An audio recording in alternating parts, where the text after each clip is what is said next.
우리가 지난주에 이어서 이제 믿음 두려움 이제 파트 2겠죠.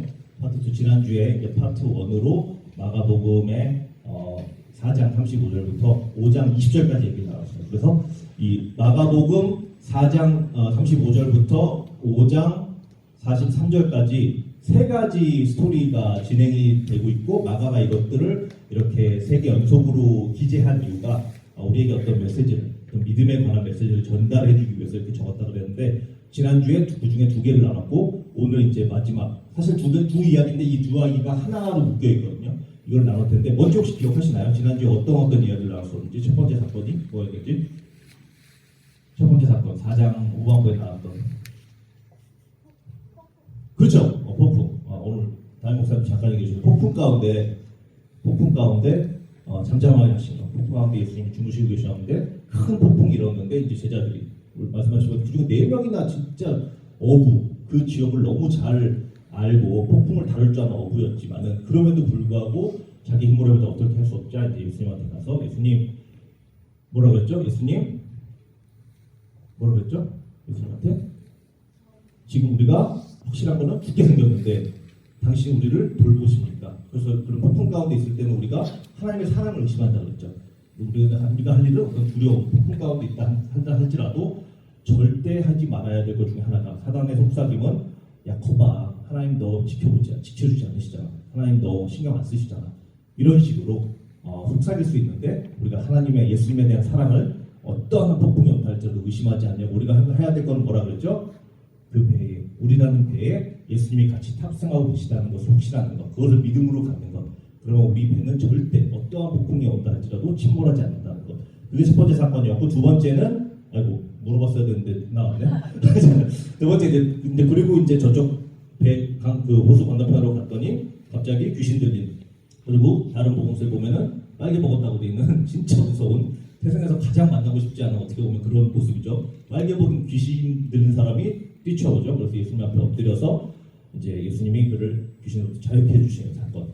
그 사건 사랑하셔서 그 사건이 이제 오늘은 5장 이제 21절에서 43절까지 두 가지 사건이 나와요. 오늘은 이제 회당장 야이로의 딸을 치료해 주시고 시작을 돌렸다가 또 중간에 갑자기 혈루증 여행 사건이 나왔다가 마지막에 치료해 주신 사건이 나오는데 같이 한번 오늘 이 사건을 통해서 우리에게 오늘 또 하나님께서 어떤 말씀을 해주시기 원하시는지 함께 살펴보도록 하겠습니다.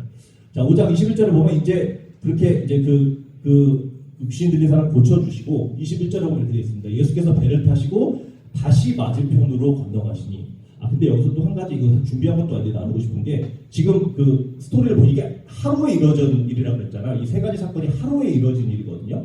근데 지금 잘 보시면은 예수님이 저쪽에서 폭풍을 잠잠케 건너시면서 폭풍을 잠잠케 하시고 이쪽 지방으로 오셔서는 거라사 지방으로 오셔서는 그 귀신 들린 사람을 고쳐주시고 지금 보니까 다시 맞은편으로 가고 있대요. 그러면은 이걸 뭘 얘기해 주는 거냐면요. 이거 오늘 메시지랑 사실 상관없는 얘기인데 예수님은 그 사람을 만나기 위해서 지금 왔다 가시는 거예요. 근데 우리가 지난주에 나왔죠. 끝에 그 사람이 결국 어떤 일을 하죠?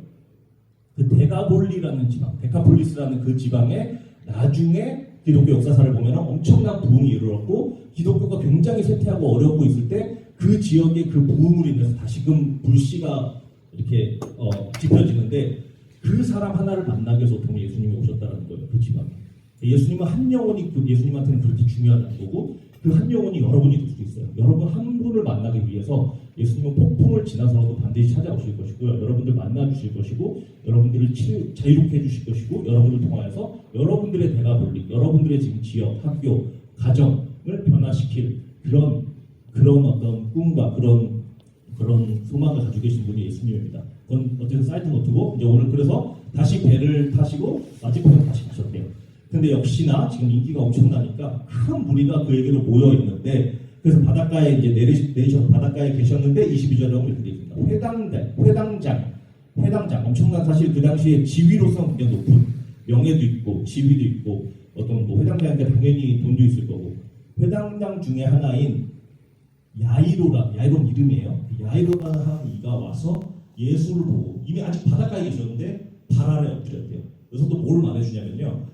회당장이라는 건 오늘날 치면 거의 뭐 국회의원 이 정도로 봐야 돼요. 엄청난 명예도 있고 자기 프라이드가 있는데도 그 사람이 와서 예수님 앞에서 자기 체면이고 뭐고를 다 떨쳐버리고 예수님 앞에 발 앞에 엎드렸대요. 근데 그렇게 분명히 그럴 만한 이유가 있었겠죠. 어떤 이유가 있었을지 23절에 간곡히 구하여 이르되 아마 저도 이제 나오미가 있잖아요. 4살짜리 아이를 가진 아빠로서 입술로서 뱉을 수 있는 가장 어떻게 보면 절망적인 말, 가장 슬픈 말일 거예요. 이게. 뭐라 그러죠? 내 어린 딸이 죽게 되었습니다.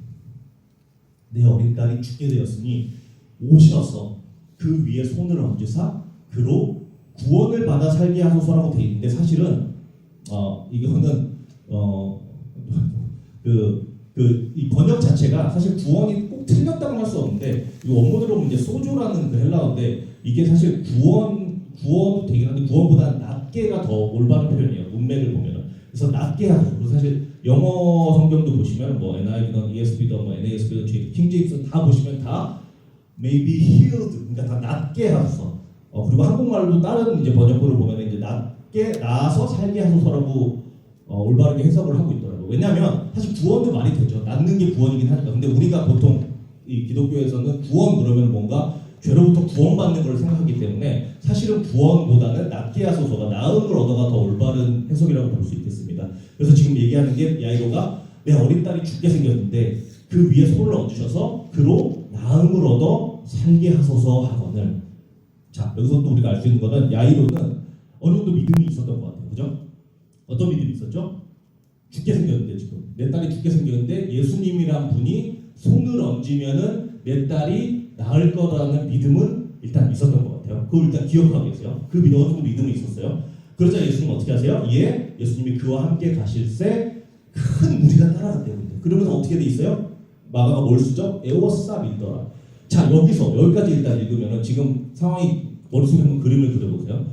지금 예수님 배에서 내렸어요. 근데 저기서 회당장, 국회의원 같은 높은 명예를 가진 사람이 와서 엎드려서 정말 가슴 아픈 말, 내 딸이 죽게 생겼는데 손 얹어서 낫게 해주세요 하고 있어요. 지금 그 믿음을 예수님이 보셨겠죠. 그래서 너 그래 가자 하고는 있는데 뭐라고 돼 있어요? 지금 큰 무리가 막 뒤따라가고 있대요. 그러면서 에워싸 밀대요. 그럼 우리가 보통 상상할 수 있죠.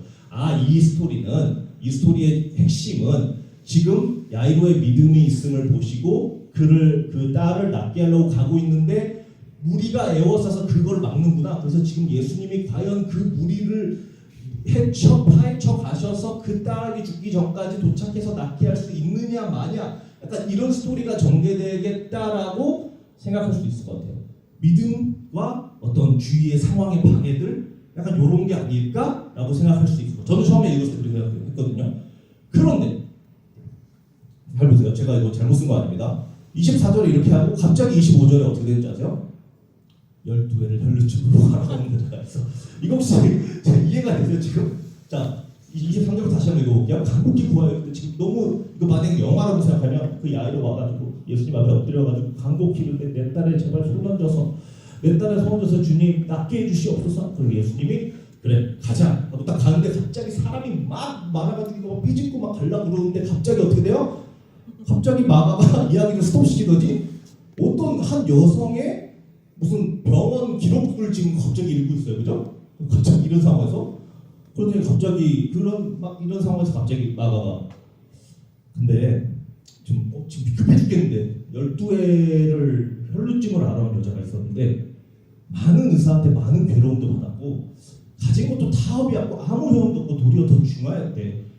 야, 이거 처음에 저는 읽으면서요 마가보고 지금 예수님 마가 너 지금 제정신이야? 예수님 뭐 하시는 거예요? 지금 급해 죽겠는데 그렇잖아요. 특히 요즘에 더 그래요. 아들이 있으니까 내 아들이 지금 죽게 생겼는데 갑자기 무슨 랜덤 어떤 여자의 갑자기 병원 기록을 왜 읽고 앉아있냐, 이게 무슨 일이냐 그러고 있는 거예요. 지금 한번 생각해 보세요. 왜 이게 나왔을지.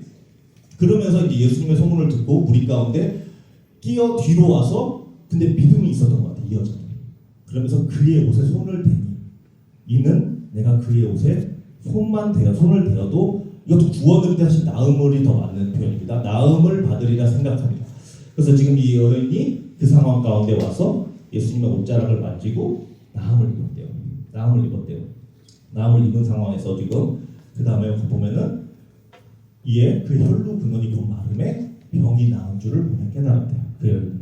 그래서 스토리는 좋아요. 그래서 너무 좋은 이야기인데 중요한 건 지금 그러면 이걸 딴 데 하든지, 그죠? 딴 데 하든지. 왜 지금 하필 그 급할 때 지금 애가 죽게 생겼는데, 여기다 딸 아이가 죽게 생겼는데 왜 그때 와가지고, 아니 그 믿음도 좋아. 예수님 만지면은 낫게 해도 그 믿음도 좋아. 그럼 그냥 뒤에서 살짝 만지고 갈 것이지.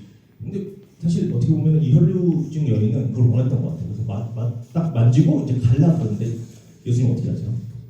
예수께서 그 능력이 자기에서 나간 줄을 곧 스스로 아시고 무리 가운데 돌이켜 말씀하시되 누가 내 손에 내 옷에 손을 대었니 하시니. 와, 이것도 너무 답답해요. 그죠? 진짜 예수님 너무 답답해요. 왜? 지금 무슨 상황이라고요? 아이가 죽게 생기는 상황이에요. 죽게 생긴 상황에서 빨리 지금 가야 되는데 걔 낫기 전에 갑자기 막아가는 랜덤한 어떤 여자, 그리고 솔직히 말해서 12년 안 왔다며요. 하루 못 기다려? 그렇잖아요. 12년 동안 안 왔다며. 이미 지금 쟤도 죽게 생겼는데, 아니 12년 뭐 12일 아픈 것도 아니고 12년 동안 안 왔으면 하루 다음날 찾아왔어도 되잖아. 솔직히 왜 이렇게 기록하고 있고 왜 또 예수님은 이걸 또 더 크게 만드세요? 이걸 그냥 그러면 만지고 갔으면 그냥 만지고 가면 끝이잖아. 나았잖아. 일단 원하는 건 걔가 이렇게 여기 여인이 혈루증을 치료받기 원해서 왔는데 만져서 나음을 입었대요. 그래서 본인이 알았대요. 깨달았대요. 그럼 가면 이제 빨리 지금 애한테 가면 되잖아. 근데 예수님 먼저 어떻게 하셨죠? 잠깐만, 누가 나 만졌는데? 잠깐, 야 누가 나 만졌어. 그리고 제자들이 뭐라 그래요? 제자들이 짜증났던 것 같아요. 제자들이 여짜오되 예수님, 지금 우리가 이렇게 에워싸 믿는 거를 보시면서 누가 지금 예수님한테 손을 대었느냐 물으시나니까. 약간 짜증나는 멘트예요 이게. 진짜 이게 그냥 읽을 때는 몰랐지만 예수님 이런 거. 지금 예수님 안 보이세요? 주위에 지금 사람이 이렇게 많은데 마치 어떤 콘서트장 가면서 우리 막 롯데월드만 가도 막 그러잖아요. 그 중에서 누가 하나 맞으면 그거 찾아낼 수 있을까요? 못 찾아내잖아요. 좀 그러는 거예요. 제가. 예수님 이렇게 사람이 많은데 지금 여기서 누가 만졌냐고 좀 찾아내라고요? 좀 답답해서 약간 짜증내면서 얘기하고 있는 거예요. 근데 예수님 그냥 안 넘어가시죠. 아니야. 누가 나 만졌어. 찾아내. 찾아내. 누가 나 만졌는데 우리 지금 누가 나 만졌는지 찾을 때까지 아무데도 안 갈 거니까 찾아. 그러면서 예수님이 이 일 행한 여자를 보려고 둘러보셨대요. 그리고 예수님 하나님이시거든요. 모르셨을까요? 아셨을 텐데 그것도 예수님 둘러보셨대요. 누가 찾았지? 제자들은 답답한 거예요. 빨리 지금 가서 저 야이로 와서. 그리고서 여러분 생각해보세요. 야이로는 이때 어땠을까요? 심지어 야이로는 어땠을까요? 여러분들이 야이로라고 생각해보세요. 여러분들 자녀는 없지만 내 지금 딸이 죽게 생겼는데 그 예수님 빨리 보지도 않고 내가 체면이고 뭐고 다 버리고 그 앞에서 무릎까지 꿇고 예수님 모셔서 이렇게 했는데 지금 가고 있었는데 갑자기 예수님이 저 어떤 그 사람 많은 데서 누가 나 만졌는데 얘 찾을 때까지 그 여인이 뭐 지갑이라도 훔쳐갔냐고. 왜 그걸 찾으려고 그러냐. 그죠? 아니 왜 그러실까? 자, 여기서 우리가 왜 예수님이 그렇게 이 여인을 찾으려 그러셨는지를 한번 살펴보도록 할게요. 첫 번째 포인트. 근데 중요한 건 이 여자가 그걸 알았던 것 같아요. 이제 예수님이 이거 보니까 이거 그냥 넘어가지 않으시겠구나. 그러자 뭐라고 돼 있어요? 여자가 자기에게 이런 일을 알고 두려워하여 떨려와서 그 앞에 엎드려 모든 사실을 여쭈니 예수께서 이르시되 딸아, 네 믿음이 너를 낫게 하였으니 평안히 가라. 네 병에서 놓여 건강할지어다. 자, 왜 예수님이 이 급한 상황에서도 야이로의 딸을 치료해 주는 그 강한 정말 긴급한 상황에서도 굳이 멈춰 쓰셔서 이 여인을 찾아서 이 말씀을 하셔야 됐었을까요? 왜 그랬을까요? 왜 그러신 것 같아요? 잘난 척 하려고? 야, 너 낫게 하고 나다 하려고? 아니죠. 왜 그러셨을까요? 여기서 힌트가 있어요. 우리가 지금 얘기하고 있는 주제가 믿음이잖아요. 그죠? 저 말씀을 하시기 위해서 그러신 거예요. 다시 말하면요. 지금 만약에 여러분 생각해 보세요. 예수님이 이 혈루병을 알고 있던 여인이 예수님의 옷자락을 만졌잖아요. 그것도 사실 우리가 받아 가져야 할 믿음이라고 생각해요. 옷자락만이라도 만져도 저분에 있는 권세 권능이 나에게 임해서 내 병이 치료받겠다는. 어쨌든 만졌어요. 만지고 만약에 예수님이 그 상황에 스탑 안 하시고 그냥 지나갔다고 생각해 보세요. 그러면은 그 혈루병의 여인은 앞으로 어떤 믿음을 갖게 될까요? 좋은 믿음일 수도 있어요. 옷자락 만지는 것도 물론. 그렇지만 한편으로는 그 여인으로서는 어떤 신비주의의 믿음을 갖게 될 수도 있어요. 예수님은 문제를 해결해 주시는 분이구나. 예수님은 내가 필요할 때, 내가 아플 때 가서 그분의 옷자락 만졌을 때, 아니면 그분을 찾아갔을 때 이 병을 낫게 해주시고, 그리고 이제는 나는 그러면 다음에 만약에 돌아가서 또 아파도 또 몰래 찾아가서 만지고 가고 이런 믿음을 갖게 된 사람이 됐을 수도 있어요. 예수님이 절대 그거를 그냥 넘어가지 않으시죠. 왜? 사랑하십니다.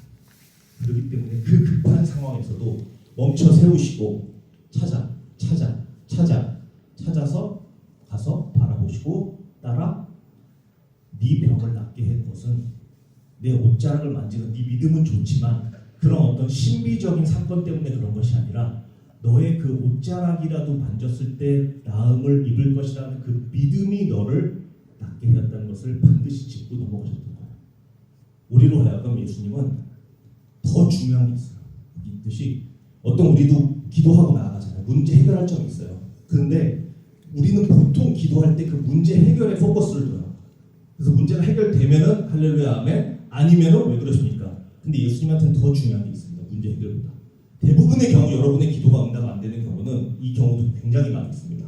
예수님에게는요, 우리 문제를 해결해 주시기보다 우리의 믿음을 더 잘하게 해주신 것과 더 포커스에 있기 때문에 예수님의 관심은 우리의 믿음에 있으십니다.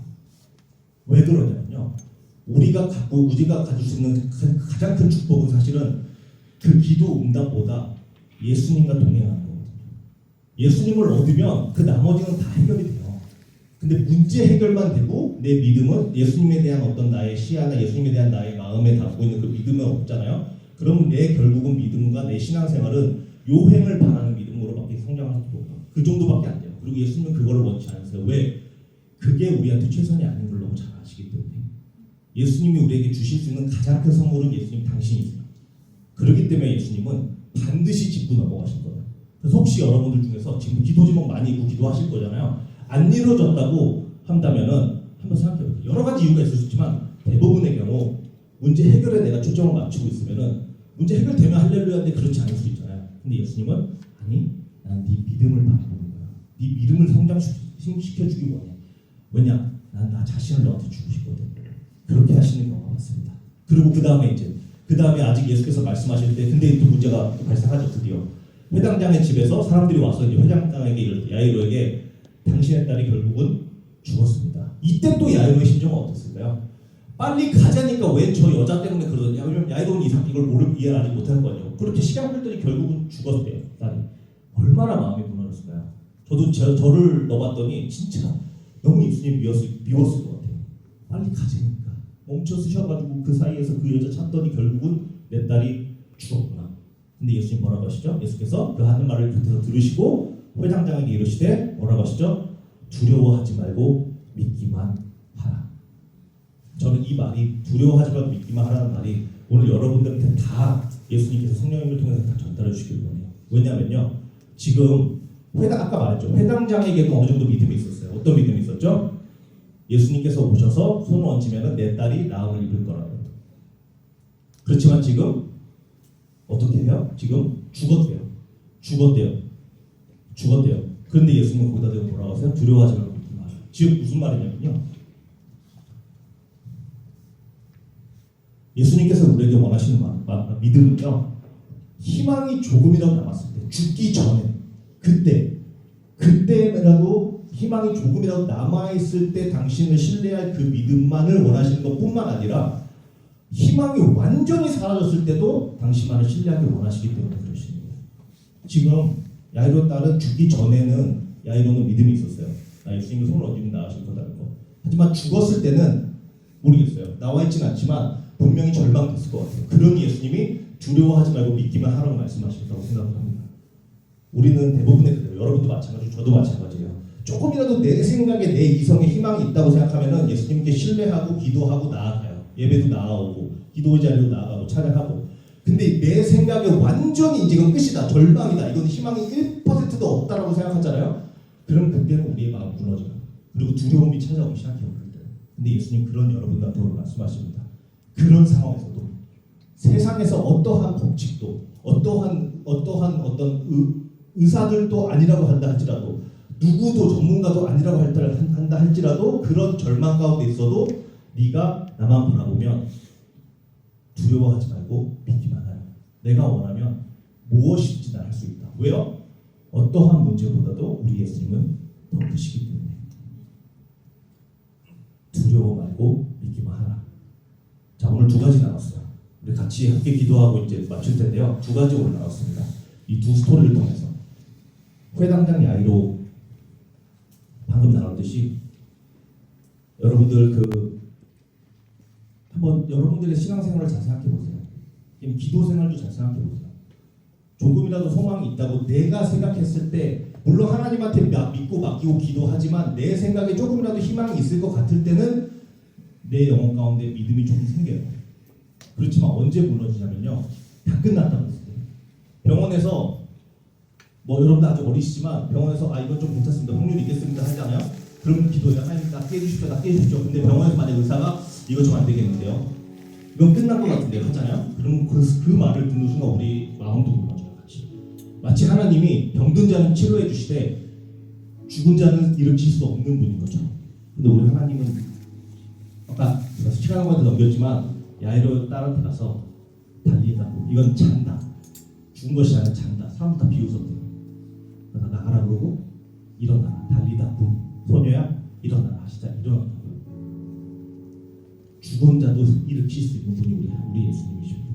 그리고 또 하나, 혈루병의 여인을 통해서 배웠던 거, 우리가 나아갈 때는요, 예수님의 관심은 우리의 문제 물론 해결해 주실 거예요. 믿음으로 나아갈 때. 그렇지만 예수님은요, 더 관심이 있으신 거는 여러분의 삶의 문제 해결보다 여러분들의 믿음입니다. 왜 그러냐면요, 그렇게 해야 우리 삶은 주인이 내가 아니라 예수님 앞에 내려놓을 수 있거든요. 내가 내 삶의 주인이잖아요. 그럼 우리 끝까지 내가 컨트롤하려고 해요. 근데 여러분들 너무 잘 아시겠지만, 아직 어리시지만도 너무 잘 아시겠지만, 이 세상에는요, 내 힘으로 어떻게 할 수 없는, 내가 컨트롤할 수 있는 일들이 수많이 일어납니다. 앞으로 여러분들이 성인이 되면 더 많이 일어납니다. 그 가운데 내가 내 배에 이 키를 잡고 있으면요, 내 힘으로 뭐든지 하려고 해요. 근데 예수님은 그걸 내려놓기 원하세요. 그래서 우리 좀 더 찬양할 텐데, 주의 옷자랑 맞추며 정말 그 심정으로 나아가야 되고요. 주의 두 발을 씻기며 주님 그 발에 입 맞추며, 마지막에 뭐라 그러냐면요, 나의 왕관을 놓으리. 그 의미는요, 내가 왕관을 쓰고 있으면 내가 내 삶의 왕이에요. 그 왕관을 놓아놓고 예수님이 나의 삶의 왕입니다라고 인정할 수 있을 때, 우리는요, 예수님과 동행할 수 있을 뿐만 아니라, 오늘 스토리에서 봤다시피 우리는 우리가 뭔가를 원해서 하나님께 나아가시지만, 하나님은 그런 믿음을 통해서 우리한테 뭘 주시냐면요, 우리가 진짜 필요한 걸 주세요. 내가 원하는 것과 내가 진짜 필요한 것은 큰 차이가 있습니다. 우리는 나는 이걸 원한다고 생각해요. 그리고 이건 필요하다고 착각을 해요. 단 우리 삶에 진짜 필요한지가 뭔지는 나를 만드신 나의 주님 하나님이 더 잘 아십니다. 그렇기 때문에 여러분, 오늘 우리 같이 찬양하고 이제 기도할 텐데요. 기도 먼저 하고 찬양할 텐데요. 좀 이따 찬양 듣고 기도할 텐데, 먼저 기도할 때 오늘은 작은 목소리로 한번 기도했으면 좋겠습니다. 하나님, 내 삶에 내 왕관을 내려놓습니다. 당신 그 발 앞에 내려놓고 내 삶의 주인이 예수님 당신이심을 고백합니다. 그건 마치 어떤 그냥 당신이 그냥 무서워서 항복이 아니라 사랑하시기에, 나를 사랑하셔서 내 삶을 내가 상상한 것보다 더 좋은 곳으로 이끄실 분 당신을 신뢰하기에 나의 왕관을 내려놓고 주의 옷자락이라도 만지는 그 심정으로 나아갑니다. 나의 삶을 이끌어 주시옵소서. 이렇게 우리 조만 목소리로 기도하겠습니다.